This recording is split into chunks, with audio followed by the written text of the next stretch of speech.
Hello everyone, কেমন আছো? আশা করছি সবাই ভালো আছো। তো আজকে যাচ্ছি শ্রীরামপুরে পায়েলের সাথে দেখা করতে। অনেক দিন হয়ে গেল ওর সাথে আমার দেখা হয় না। প্রায় ৩-৪ মাস হয়ে গেছে। সেইভাবে একটু কথাও হয় না। তো ভাবলাম আজকে যখন ফ্রি আছি তো চলে যাই। যাওয়ার কথা ছিল সকালবেলা, কিন্তু আমার যেহেতু শনিবার ছুটি থাকে তো বাড়িতে অনেক কাজবাজ থাকে, তাই আর সময় হয়নি। তাই সন্ধ্যা করেই বেরিয়ে পড়লাম।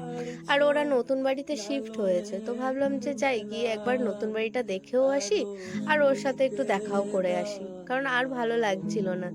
তো এখানে আমি অটো থেকে নেমে পড়ি, আর যেহেতু ওদের নতুন বাড়ি তো আমি চিনি না বলে ও আমাকে কল করে ঠিকঠাক রাস্তা বলে দেয়।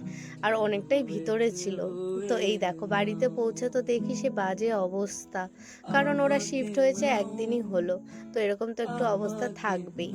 এই যে আমার বান্ধবী চলে এসেছে, পুরো কাজের মাসি হয়ে গেছে। কি আর করবে, ঘর দুয়ারের এরকম অবস্থা থাকলে একটা মেয়েকে তো কাজের মাসি হতেই হয়।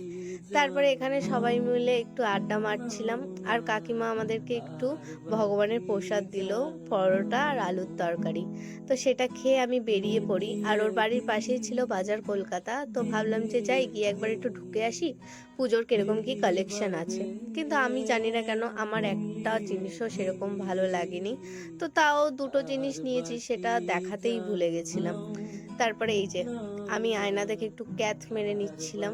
আর এই দেখছো দাদাটা কিরকম ভাবে দেখছে, একটু লজ্জাও লাগে জানো তো। তারপরে এখানে একটু বিল করে বেরিয়ে পড়ি, কারণ অনেকটা রাত হয়ে গেছে। আর এখান থেকে না টোটো রিক্সায় সেরকম একটা পাওয়া যায় না। যাই হোক একটা টোটো পেয়ে গেলাম। চলো বাড়িও চলে এসেছি। তো চলো টাটা।